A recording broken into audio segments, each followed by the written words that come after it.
5, 4, 3, 2, 1. I'm Eddie Starr, and this is the College of Rock and Roll Knowledge.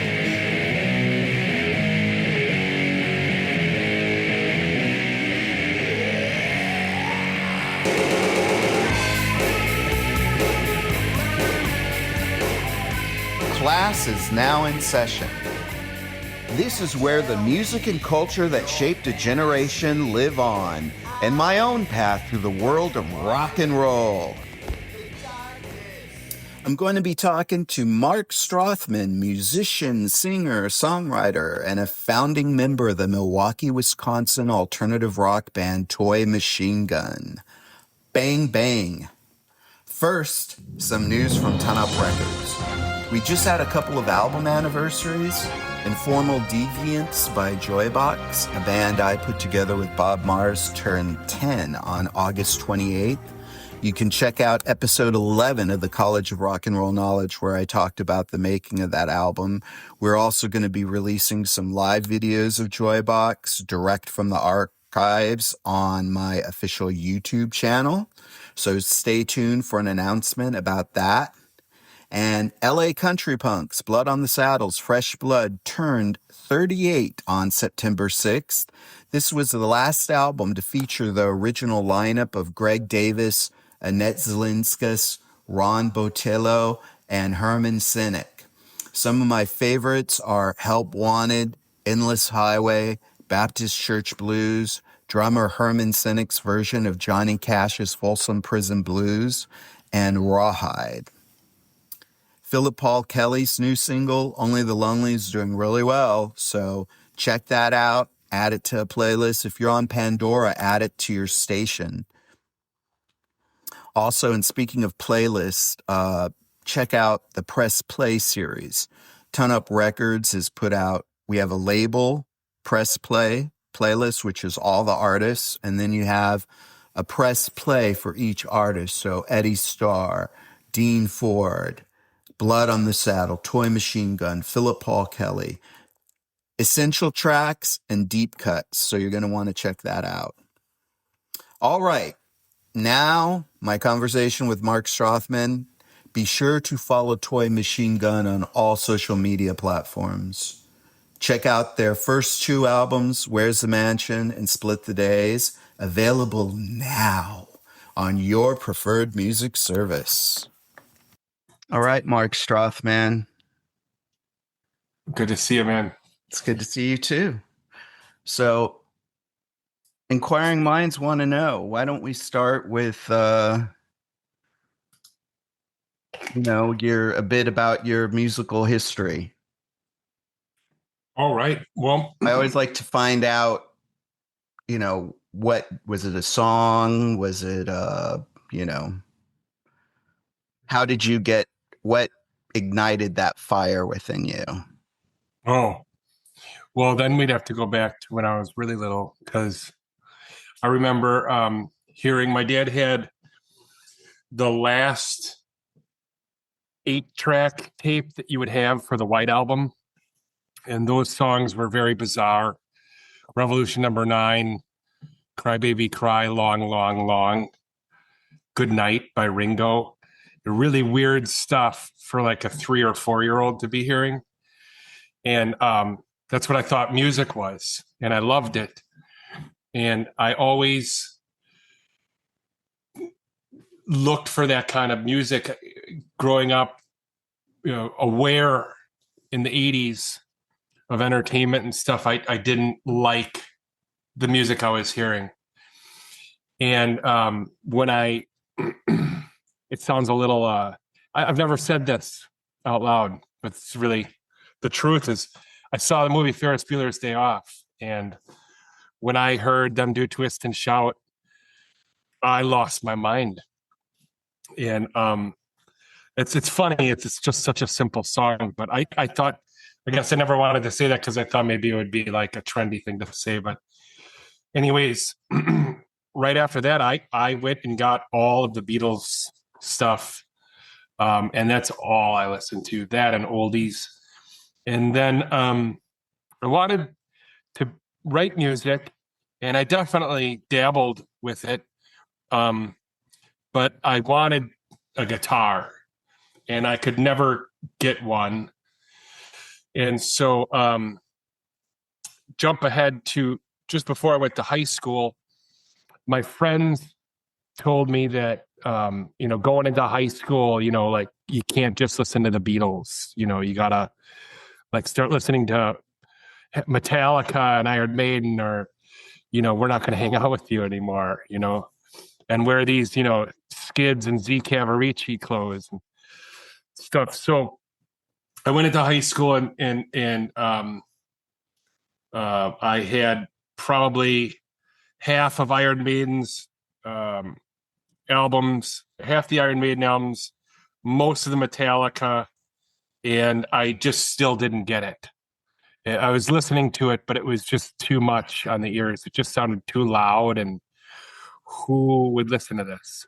And it's funny listening back to early Metallica, it doesn't sound that heavy, but at the time it did. So that just kind of prepared me for the stage that was set in 1991, early going into high school, when Nirvana was on Headbangers Ball. And it was like, what is this music?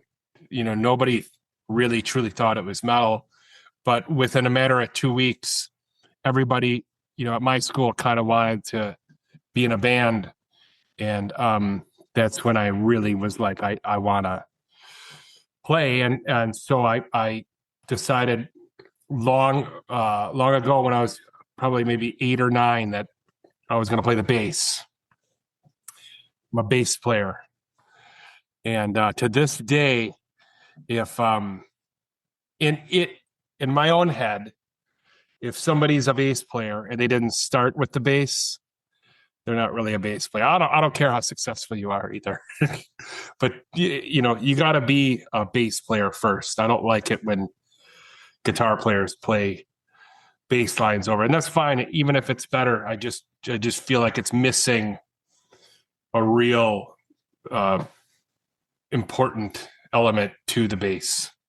So I'm a very proud bass man first, and then I went right off to the races and tried to start bands. And I got my best friend, who is our original drummer in Toy Machine Gun, Justin Black. About a month after I got my bass, he got a drum set. About a month after that, my friend Brian Borg got a guitar.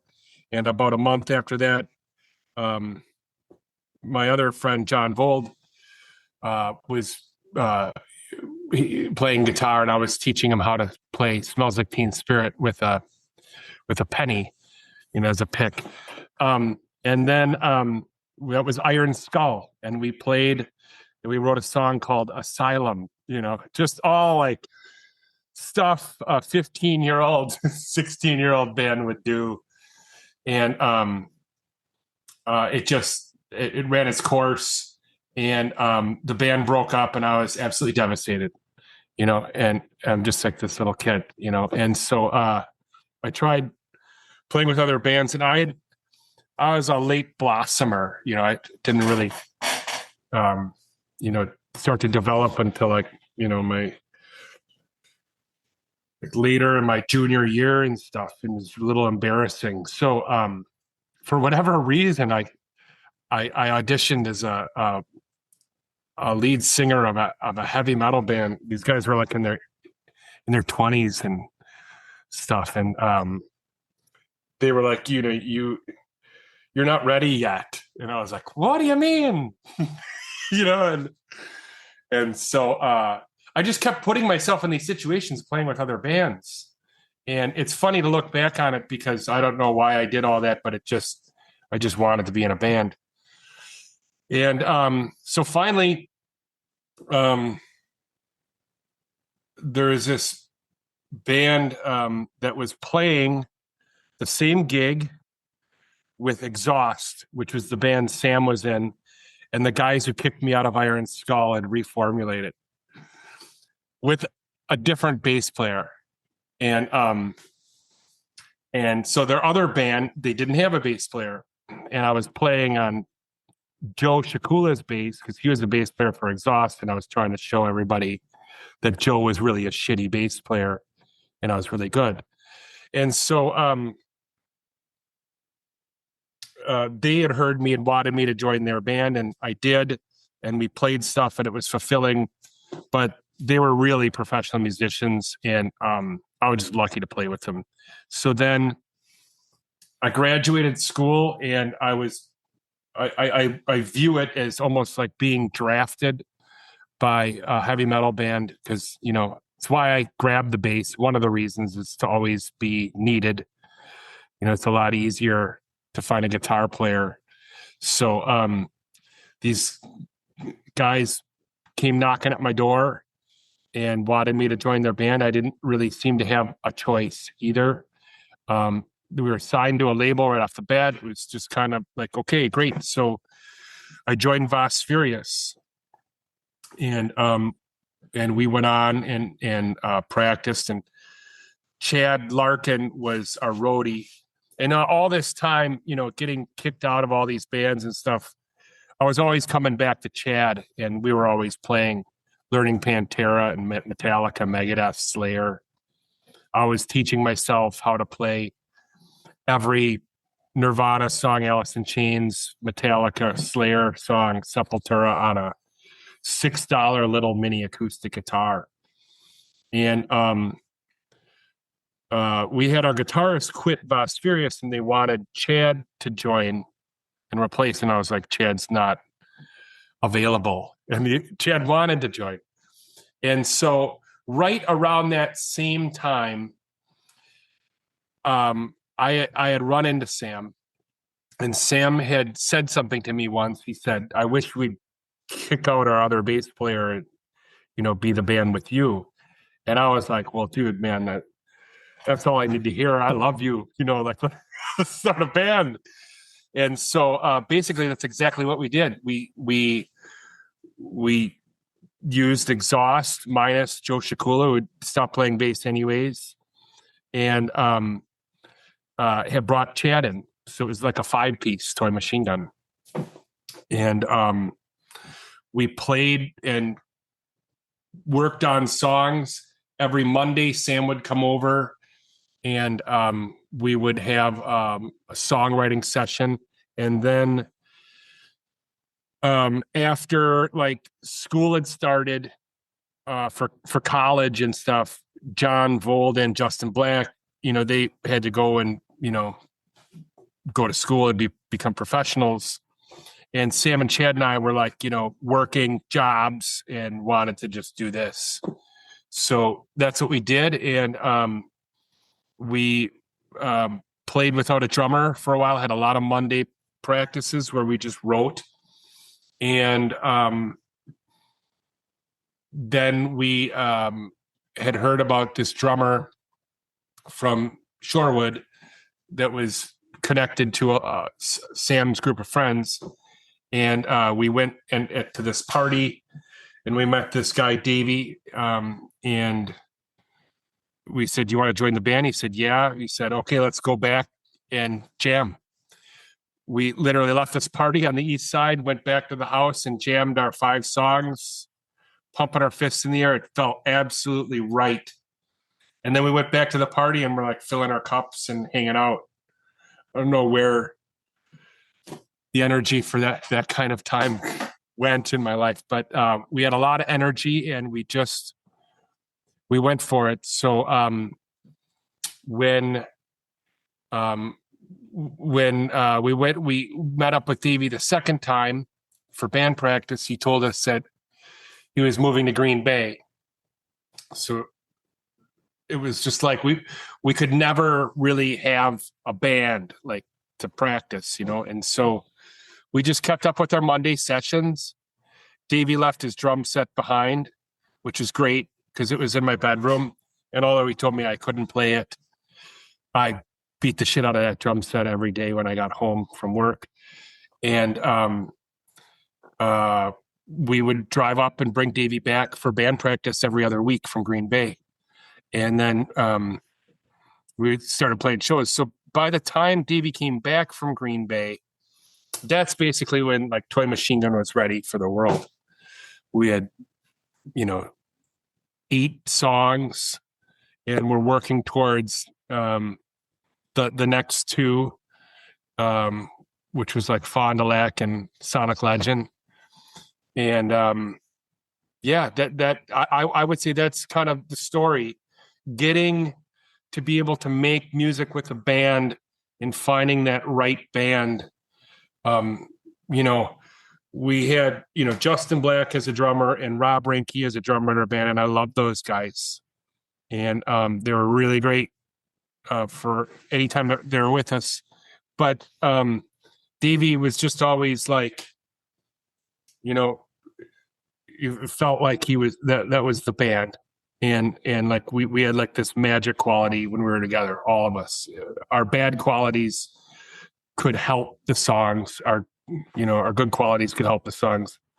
It just was great. So I would say that's probably my story, to be able to achieve that, and playing with those 3 guys. That was it. That was I was happy. That's really cool.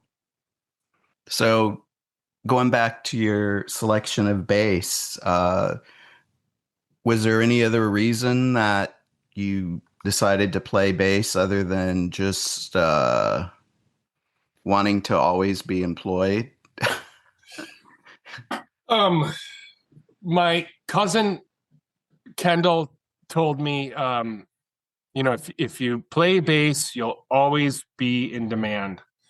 And there's definitely this psychological side to me that wants to have some kind of control to whatever. But I think that mainly stems from being a songwriter and wanting to see the song come out as I hear it in my head. That's very different, because most of the bass players that I ever had or encountered, it was always the bass player. Also, that too, I would say, I can't think of any band or that it's the bass player who has the drive to do it. Yeah. You know what I mean?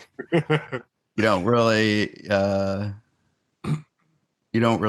that. So that's sort of unusual in a way, because most people say that, at least what I've been told, you're right about them being mostly converted guitar players, but for the most part, it's like, they say it's boring to be the bass player. So most people don't want to do that.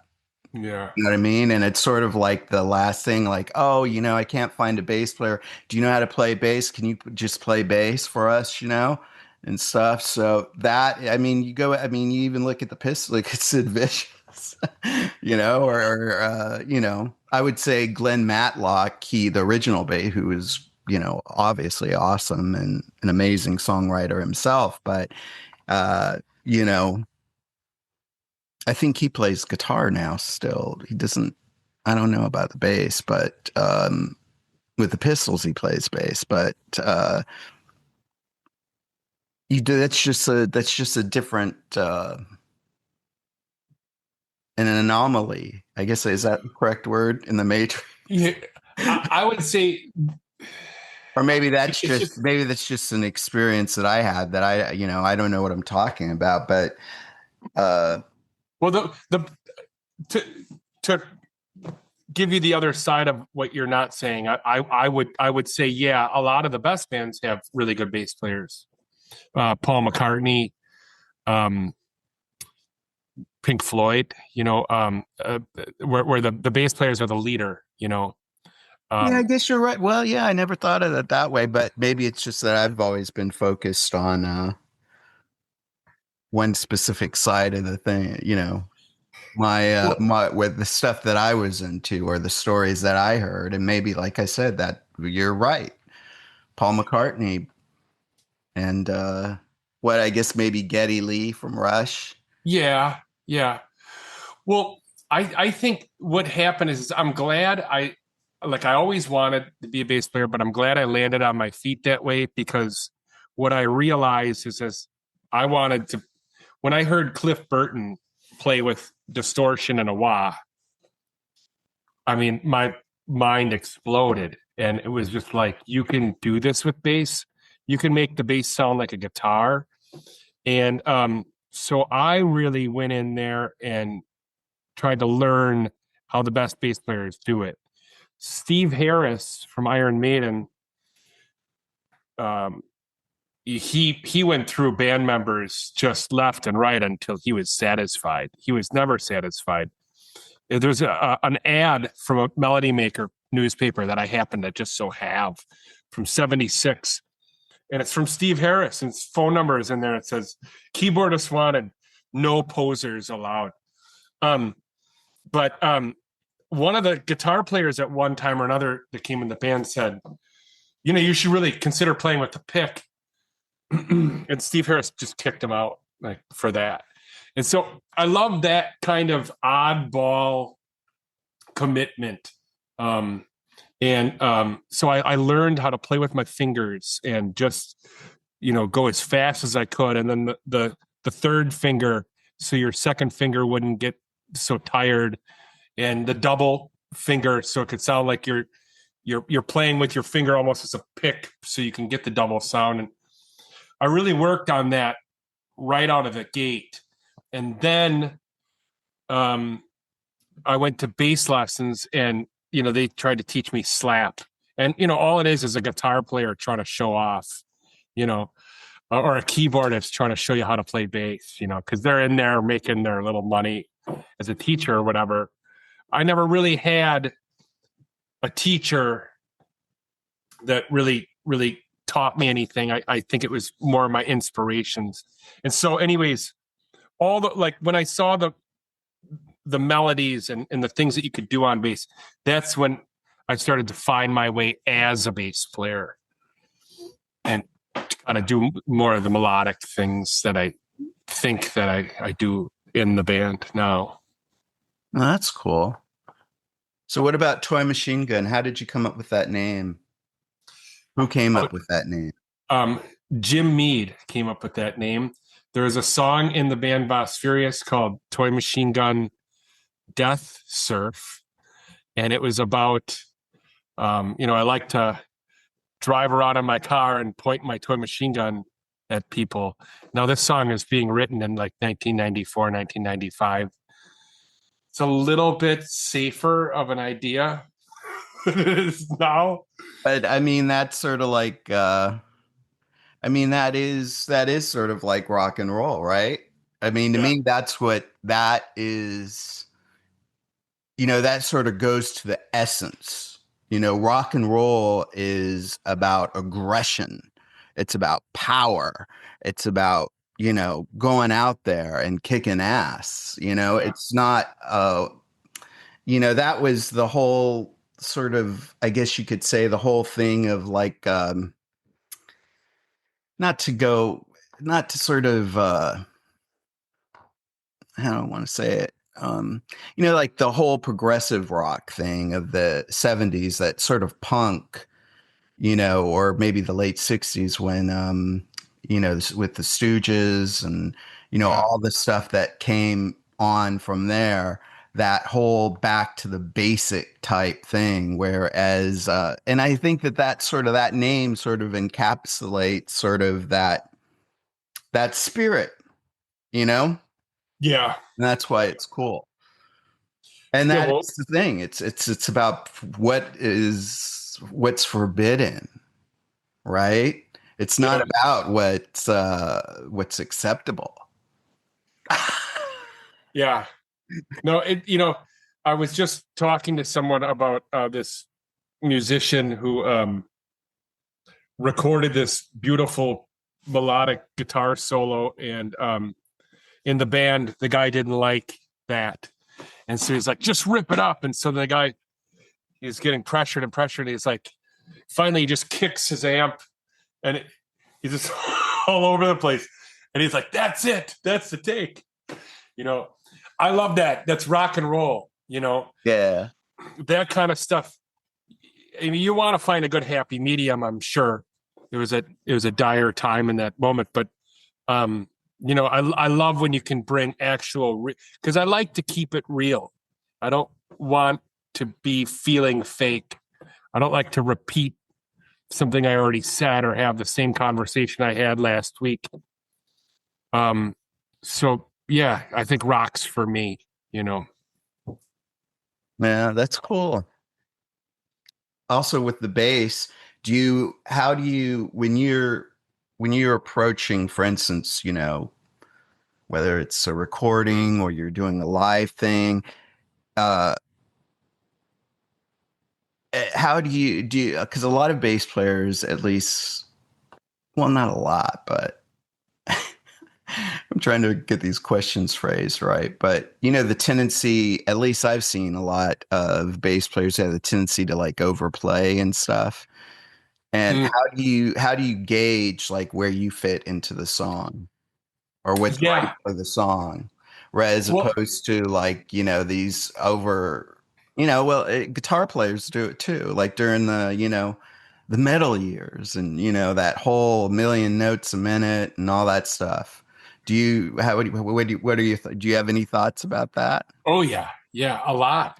Um, in Vast Furious, they basically wanted me to play like Jason Newsted on "And Justice for All." I mean, where you can't even hear the bass. And I was right off the bat. They were like this song called "Plausible Denial." It's like do do do do do do, and my bass line was like doodle dibba doodle dibba doodle dibba dibba, and they're all like looking at me, you know, and they let me have this one and they let me have that one, and I would do a little couple of things, and if you could get them to undeniably understand that it was right.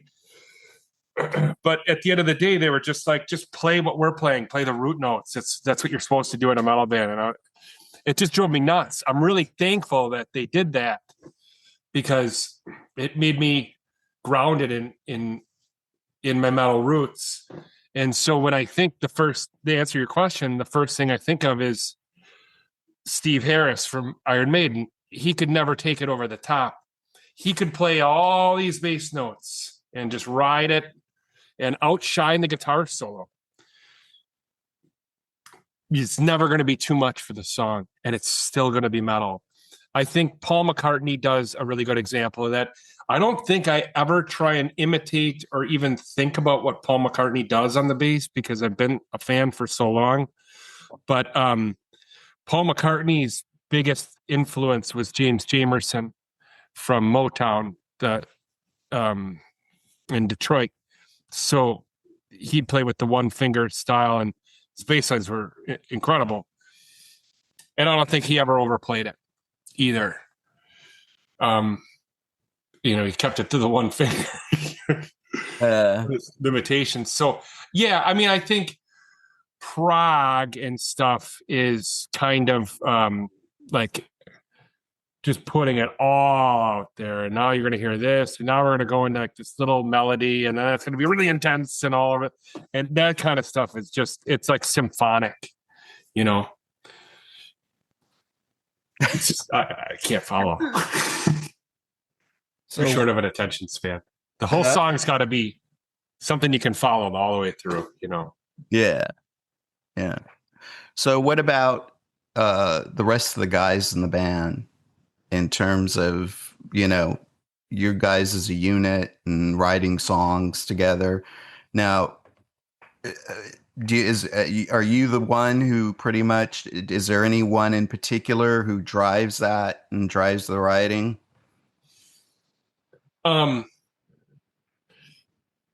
Well, now it's Sam and me driving together at the same speed limit. Sometimes I think Sam's going faster than me, and I love that. I couldn't be more thankful for the way that Sam and I can write together, because every time it's like, it's just I can't explain it. We've been working on this for 30 years. So we have a way to write together. And Sam was also learning to write and play and stuff when he was with us. But way back in the day, I had been, not able to get into this band, not able to get into that band. The band I started, Iron Skull, kicked me out, and it would just further make me want to, get my revenge and write music. And so I just wrote and wrote and wrote. And I wrote on a boombox, and then I had another boombox. I would play and then record that, my overdub. And you could only do that like 3 or 4 times before the song started to sound pretty bad. So I was doing that, and then I got a 4-track, and then like the 4-track just totally blew my mind. And I just wrote all sorts of stuff. I kept getting into pedals and weird stuff. So by the time Sam came to write with me, I had a lot of riffs and songs pretty much there. The way that we work together is basically still the same, I guess. Sam will be like, I like this. I'll propose a song. Sam will be like, well, that's good or not. And if it's not, he'll let me know. Because we like to try and think in the band that it's all or nothing. If it's not something all of us want to do, then it gets vetoed. The only exception to that would be is if it's something that really means a lot to you and you're fighting for it. But at the end of the day, we all pretty much try to do what we all want to do. And so with these Monday sessions was every Monday we're getting together. And then eventually as the band went on, we would have practice every Tuesday and Thursday after Davey left it up at Rob's house. But in these Monday sessions early on, Chad and I would be writing. And I really love all the time that Chad and I spent working together, because he's, him and Justin were so tight when we get together and jam. I mean, if somebody's off a nanosecond, the other person's already, telepathically like letting you know that we're already there. We got it fixed over. We're down to the next road. So it's being able to work with people like that in that way is real fortunate. So so Chad and I had a way of writing, but we got away from that. And I wish that I could write. I wish I could get together with Chad and write like we used to write. We used to write solos together and a lot of stuff like that. That was really a lot of fun. But Chad had more of a professional career and other things went on, and we just didn't have that kind of time anymore. But Sam and I have continued to just work on stuff and work on stuff and work on stuff. And it's only gotten to be a deeper and stronger working relationship. So when COVID happened and we were on lockdown, Sam and I just really just took it to a whole new level. And then we decided we were going to record Waiting for Diamonds. And so then we had that goal. And the way that we worked on getting those songs prepared for that is basically the template that we have now. So we're so impressed with how we worked on stuff that's the way we go about working at stuff now. I don't know how to explain it much more than that. It's pretty simple. Like you have riffs or you have half songs, you have ideas, but the way that we approach each other and the parts, very like dialed in with each other really, really well. When I talked to Sam, he said that you're the driving force of the band. Well, I've been driving the car for sure, but I like it when other people drive. I need to take a nap, now and then. I would say, Sam, I understand why he says that. I think if it wasn't for me being in the band, I don't think we wouldn't be a band anymore. Because I mean, I definitely don't let band members get too far away from me. You know, when you're in, you're in. You know, so. But yeah, I mean, yeah, I definitely was for many, many, many, many years. But I do feel like at this point, right there with Sam, you know. Yeah. And you guys too are, you have and I think me and Sam talked about this, but you guys also are personal friends as well. Yeah. You've known each other for a very long time Yeah. outside of music, right? Yeah. Yeah. So, I mean, Sam, the interesting thing about Sam is once we got to know each other, you know, he only lived 9 blocks down from me on my same street, our road. And Chad lived like 9 blocks down the other way from me on 53rd. And Sam went to a church on 35th and Greenfield, and I went to Garfield, and I went to a church on 35th and Garfield. They were just like other churches. And most kids from Wauwatosa don't go to a church on 35th and Garfield. There's a lot of weird connections. And Sam and Chad, I have a lot of really, really great best friends and good friends, but Sam and Chad they're like my super best friends. Chad is like my brother, you know, we're like siblings. And Sam is the guy, like, you know, there's anything in the world that I needed to talk to somebody about, there's nothing I couldn't talk to him about. That's really cool. So how does that dynamic, do you think, affect the way you guys work together? And, because a lot of times when you bring, your personal into, a band situation, that can be a little bit fraught. It definitely was. Has been well documented and, from other bands and stuff like that. And, that's just very different. We had a lot of drama back in the day, in the 90s. And then when Rob came into the band, he was a really great writer. And Rob and I would spend a lot of time working on stuff together. But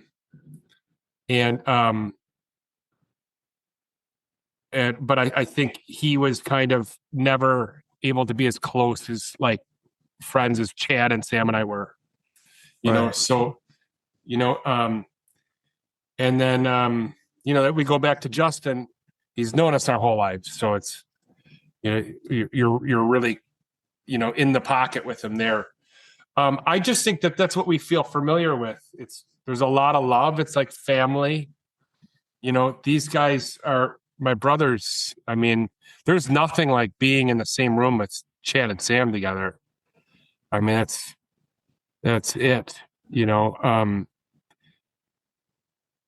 But no, I would just say we're at the age where those personalities or relationships, they're not going to be a negative. They're only going to be a positive to this band, because I think our friendships are just as important as the music that we're making. But we recognize that the music that we're making is a special thing.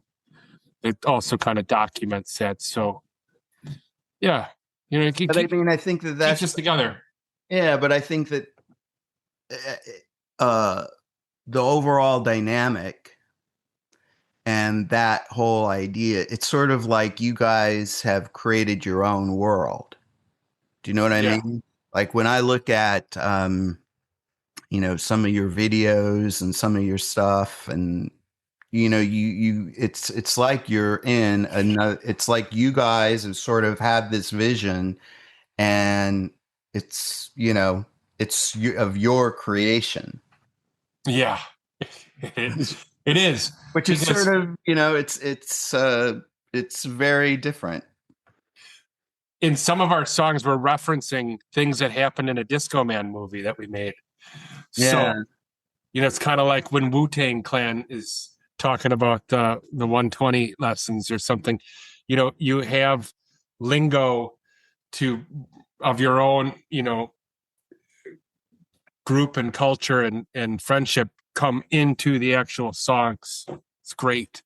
With nicknames for our friends, stories about our friends, lines of events, stuff that happen. That's all in the music too. Um, I I wouldn't say we're a band that writes love songs about a particular event or something, but I would say there's just a whole lot of stuff packed into the songs lyrically. Yeah, it's sort of like your adventures, right? Yeah. Yeah. Funny stories, things that would make us laugh. Think lines that you can't look at each other for when you're saying them, you know. Yeah. So Really yeah, cool. it's fun. It's what's it all? We're all here. Let's do the best we can and have the most fun that we can. But it's also got to be cool. It can't be a lame thing that brings a song down. Yeah. And also you can't have hateful or hurtful or harmful things in our music. We've always had this thing about trying to find a way or have a more choose the uplifting opportunity than the other. I mean, if anybody's going to say something negative in the band, it's probably going to be me lyrically. But I mean, But what do you mean by art is about being sort of free, right? It's like you if you're trying to get forward an idea or something like that, then you got to put it out there, right? And say it. I love having a good cry to a very depressing song. Really? Yeah, I mean, I love it. I like the feel of being very upset with a guitar in my hand um, and writing something. That's a great line. Yeah, but I guess I'm just saying I'm proud of us for having a lot of positive things, in our lines, in our lyrics. There's a Yeah. lot of positivity there, and that's probably I don't want to say it's from Sam, but there's just an awareness that Sam brings that we otherwise would be overlooking a lot of stuff. Chad and I would probably just be like, "Rah," and knuckle dragging, and Sam kind of can bring enlightenment and stuff, and kind of looking at something from a different view, which I love that, But at the end of the day, there is a lot of positivity to this stuff, and it's a good thing. Very cool. So what about your when you were growing up and were you listening to the radio? Were you what was that experience like in terms of the outside, like you talk about being very into the Beatles, right? Mm-hmm. But that's really like that's probably sort of like your parents' thing, right? Maybe, or more so. I mean, I had, for instance, my parents were into, I can remember them listening to the oldies or whatever and stuff like that. And, I got turned on to the Stones and different bands like that. But when did you sort of like, there's stuff you hear growing up and all that. And then there's the stuff that you pick. And so those songs and those albums that you pick are, that's more significant than I would have rather heard 98.6 by Keith, or Sugar Shack, or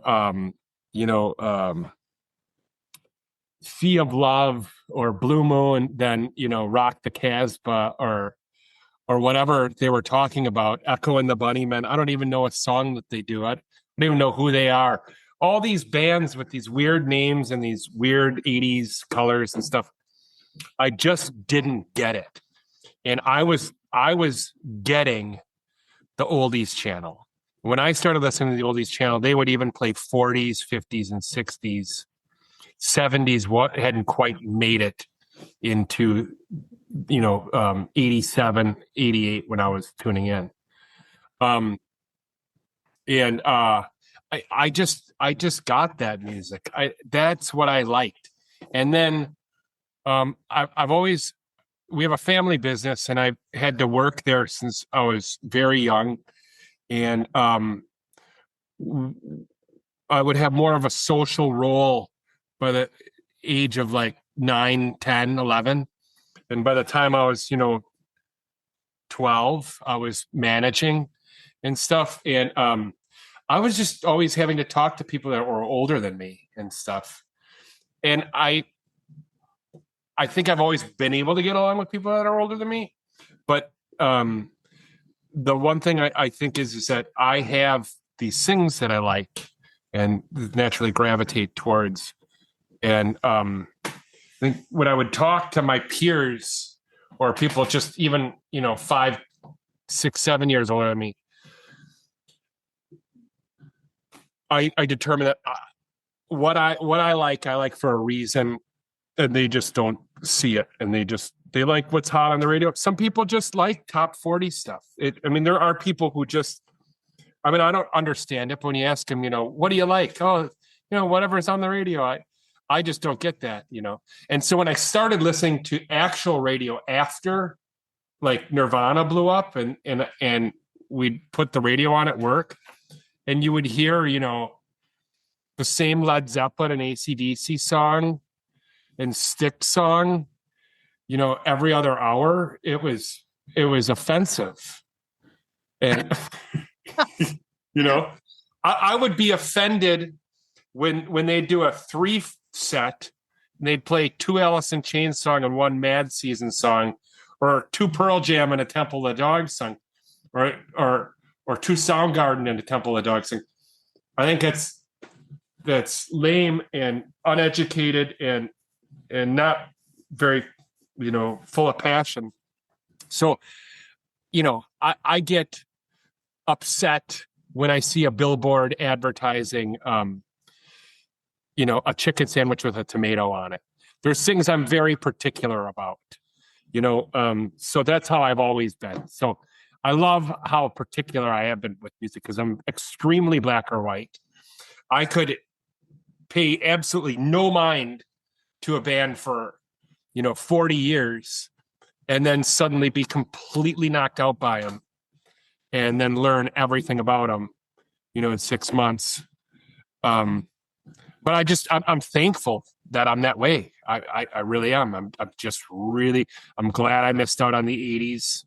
I'm glad I showed up for what I did, because I think when I approach music, I do have something that just goes further back, and it's from listening to traditional 50s and 60s music. I didn't even like the 70s music until 2014. So. No, it's just sort of funny because, everything used to be very centralized. You know what I mean? Like, even in terms of like, going to shows or stuff like that. And, if you'd meet someone, you knew, oh yeah, they're into that thing, and that's what we're into, or whatever. Yeah. And that sort of like built sort of, but of course I'm speaking about, growing up in Los Angeles, which was a very different thing. And for a long time, I guess I saw it as like, I'd meet people and it'd be like, oh, do you know about this band? Do you know about this band? And they'd be like, no, what are you talking about? Or, but when you did meet people or you'd go to shows and you'd get up 4 a.m. to drive to a show to wait in line or whatever, and you'd meet other people who, at the time, bootlegs and all that stuff. And there was like this real camaraderie, of, other people. And that was sort of, I guess, what I thought was sort of just like universal type thing. And then you really get into talking to people and, it's a whole different thing. Was there ever a scene like in Milwaukee that really any bands or clubs that you guys used to go to, or were you? Well, no, I mean, I, I went to go see concerts. I saw, Nirvana and Alice in Chains and Soundgarden and stuff. And then I saw all the metal bands. But I would say that the only real scene was like the metal scene, which was everywhere. Everybody had the metal scene. So I don't think it was totally unique. The thing that was unique for me that I think we've talked about this when we've hung out and stuff, but it's like, I think people that were born in like the later 70s versus people who were born in the earlier 70s or later 60s. The later 70s people don't understand what Kiss did. They just don't get it. And they're never probably going to. Yeah. Well, I mean, Kiss was sort of like, when I think back to that specific time, the first thing that I can remember really, outside of like what my parents played, which was like the oldies station in Los Angeles, right? But was I Want You to Want Me by Cheap Trick, which was the Live from Budokan album. Yeah. Which was, yeah. And I was 9 at the time, and I had a little radio that an aunt of mine had given me. And I used to listen to 93 KHJ, which was sort of like the station before, FM happened in the 80s more. Well, I don't know. I can't really say because I was 9 and, but KLOS and KMET and K-Rock started happening and stuff like that in that late part. But that was the first thing I can remember of a song that I picked that I was like really into. And we used to have at the elementary school, they have those little record players like in the classroom. And we used to take the record player outside during recess, and they'd play like, one kid, they brought Blondie, which was happening at the time. And, someone else brought the Ramones and stuff like that. And we had heard about like the Sex Pistols, right? But no one had actually really heard the Sex Pistols, right? Yeah. And the only reason I can really know that I was aware of that is because I went home and I was talking to someone. I was like, about 8.5, right? And I said the Sex Pistols, and my parents heard me, and they were like, "What are you talking about?" Got into the thing, and and so that was sort of how I sort of frame that. And that sort of for a long time has been sort of how you get into a bubble and you get into this is the experience that I've had and I think that's what defines musicians and eras. That's why I bring it up is because that difference between the members of Os Furious, that 5 to 7 year difference I had with them, it was so huge. And I couldn't understand what Kiss did to these guys. Right. But they couldn't understand. There was a song that we did in Os Furious, and I had to sit there and play it. And it was called Seattle's Dead. And it was all about how all this music is on its way out. And it was like so immature. you know, and I had to just sit there and play this song, and it was whatever. And but it was funny because it was a real reaction. They were threatened, you know, that when Nirvana came out, you know, guys couldn't put on spandex and makeup anymore. They had to really like show up. Well, no, they Again, really, like yeah, a they band. really sort of decimated. They with one swipe, they decimated the metal thing. But I mean, you know, like the 80s and the whole metal thing, yeah, that sort of dominated, like even in LA, that dominated, but there was still other things happening. You still had like Bad Religion happening. You had, you know, playing locally. I mean, other stuff like that, but it, you know, there were other things and the new wave thing was happening. But I mean, for the most part, I mean, like in school, there were all these different groups, and the music you liked sort of defined the group that you were in, right? So Yeah. you didn't hang out like punk people didn't hang out with heavy metal people, so to speak, or weren't into that thing. At least that's the way I remember it. But you know, You I know, mean, it was very everybody had their very specific way of dressing for that, you know, presenting themselves, and those were the different groups. So you had the new wave, or what they call the new rose, which was like new romantics, yeah. and you know, and then you had people who were still into, because I didn't experience, like I didn't experience punk. I was too young to really, you know, I was like 7 going on 8 in 76. So but that whole thing carried on. So it was sort of like you got back into it through bands that were happening, that were continuing on, because it took so long for all that stuff to really get over to America and then get to, you know, California or whatever. But you know, it was just like, yeah, it was great. It's really different than, you know, when you hear how other people, you know, their lives, and you know, and musicians, and how they've sort of come to their, you know, where they're at. There's yeah, like the sound is is part of, you know, how you got there.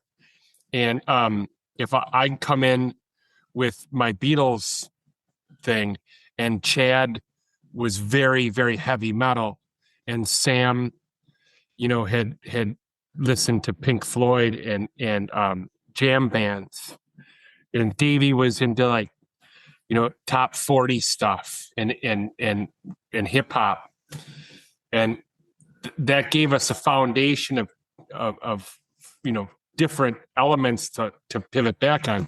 Plus, we were all had a shared interest in funk rock, and trying to be heavy with it, and not funky, but like heavy, you know, sounding, and all those things. It just, the mixture of that was a wonderful thing. I think it's one of the things that happened in the 90s is after that Nirvana movement, everything just totally unraveled.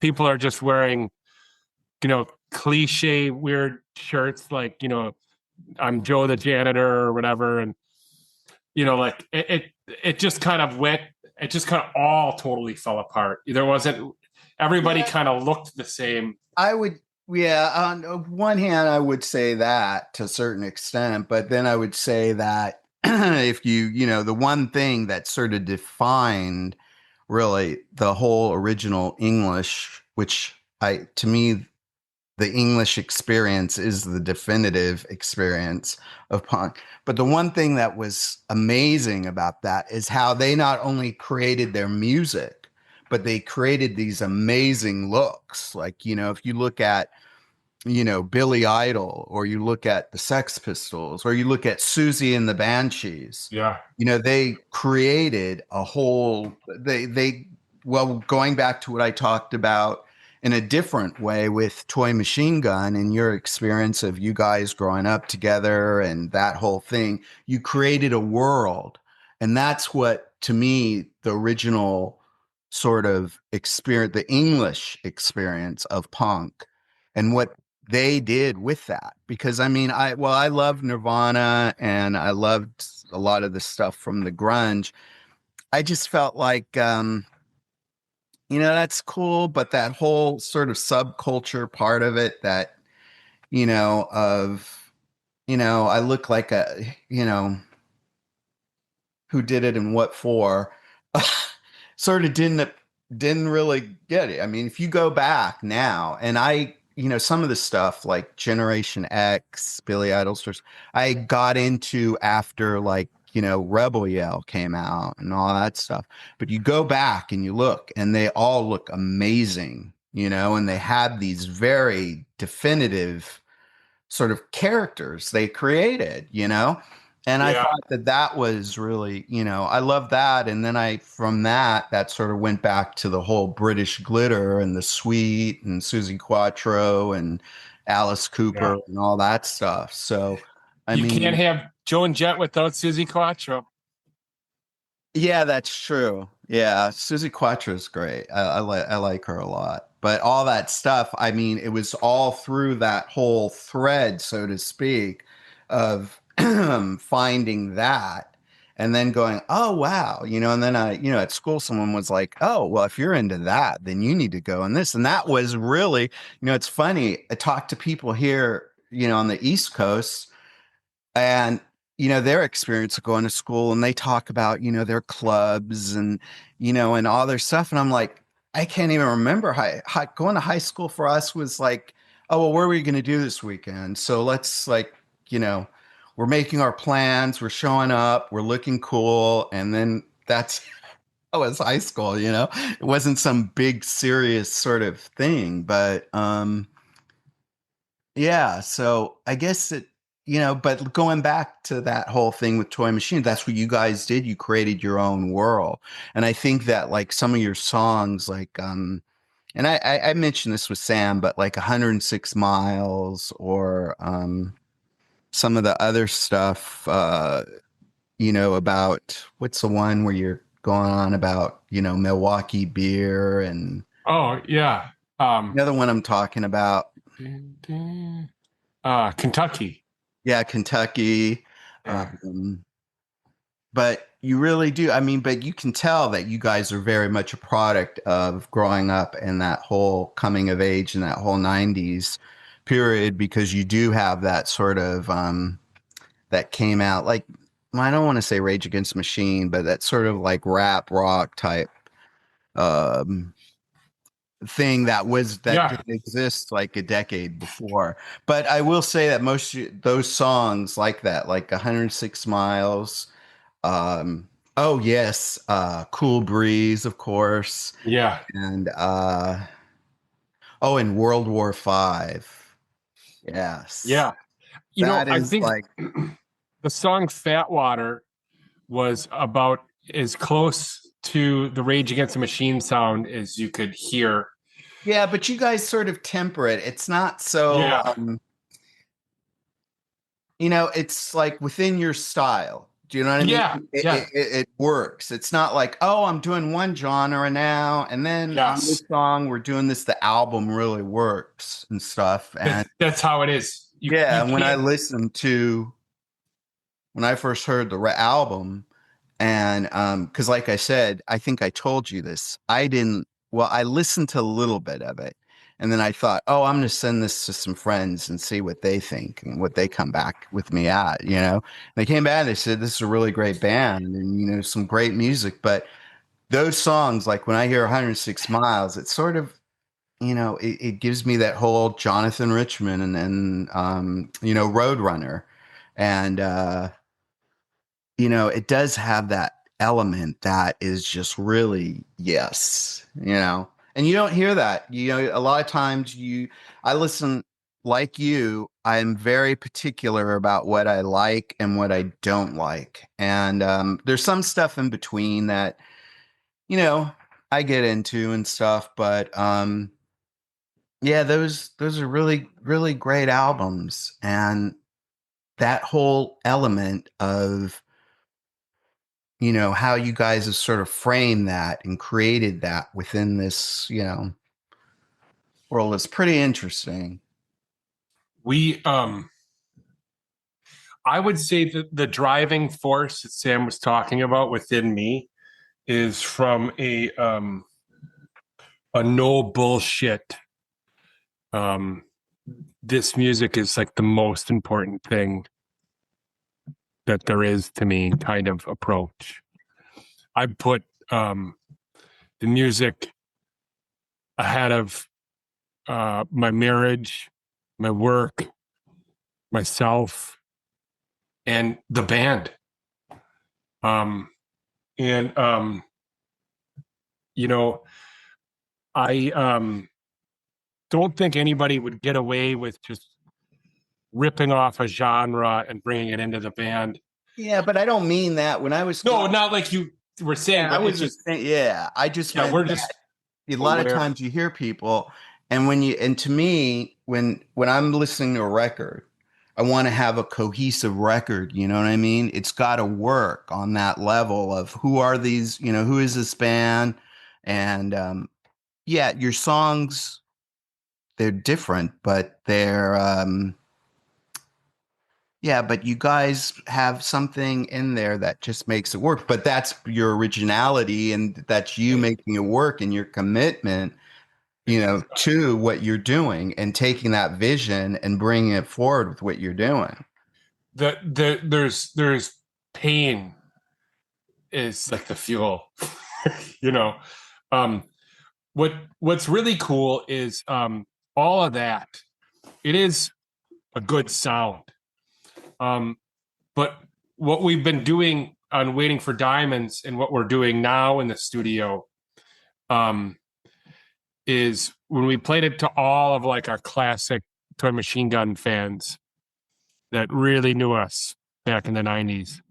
They're like, this is a really mature version of you guys. And it's still like the thing that's important to me is it's still got that Toy Machine Gun pop. This is Toy Machine Gun. You know it is. But it's taken up to that other level. And yeah, I'm just so proud of the fact that we write our songs and you can hear that this is the music that we do. And it can sound totally different.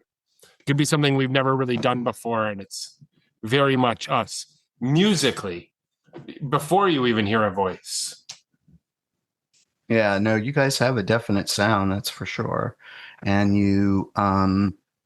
yeah, but it is your world and your vision, which is, of course, what you should hear from an artist or a band. So that's really cool. Yeah, Mm. yeah. I couldn't be in any other band to be happier. This is the band. Yeah, it's absolutely amazing to be with these guys. To be able to have found this one guy who lived down that road and down that road right from my house. It's just like how everything else works. It's just kind of everything comes together if you just are sincere and show your feeling and show up. Yeah, well, that's what you got to keep doing, right? It's all you got to keep doing. You Yeah, just got to keep showing up. yeah. I know. Hmm. All right. Well, do you want to leave it there? Did you want to go over any of the songs from the song list at all? Sure. Cool. What do you want to, what song would you, well, what about, Let me see. Song list. Well, we talked about a lot of this stuff. oh, I you would mean, well, we say, haven't spoken about it on a thing. Oh, you're talking, okay, now I get what you're saying. yeah, we Talking about talked about For Whom the Bell Tolls, Yeah. kind of a thing, how that impacted me, and the Beatles and stuff. Sir Psycho Sexy. These are my top 10, pretty much. You know, I don't know. Songs that really blow me away. All these songs are songs that would be something that just absolutely changed my life for about 6 months to a year. You know, you heard them and you're absolutely totally moved to the other side. Big Love by Fleetwood Mac is one of those songs.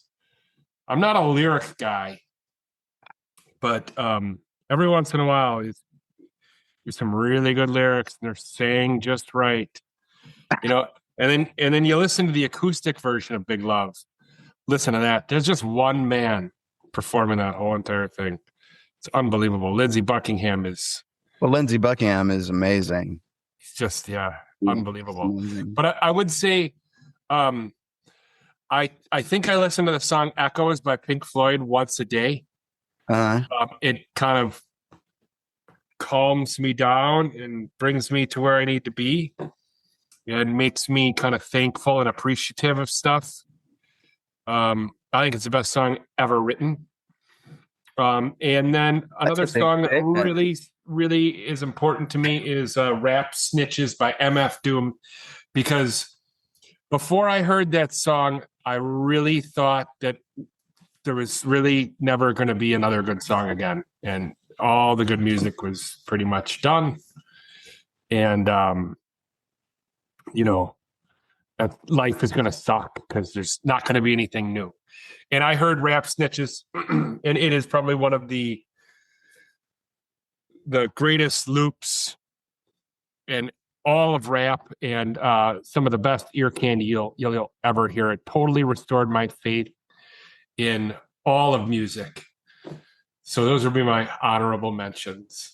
Yeah, that's great. What about? Well, of course, the Red Hot Chili Peppers, right? Sir Psycho Sexy. Yeah, that's September Girls by Big Star. Yeah, September Girls by Big Star is something everybody should hear.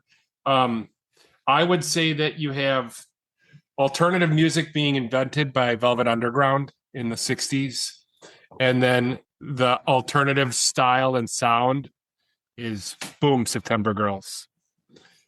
I know it's really like puzzle piecing things together, or something would be in like a yacht rock thing where they're trying to explain why this works here.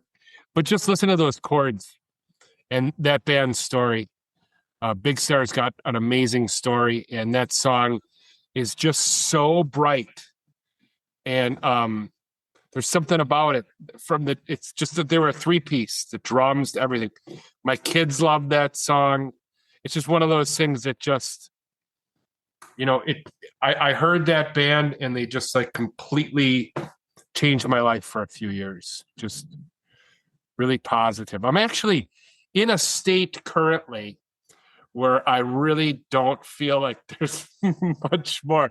I'm always usually ultimately in that state, and I'm always wrong.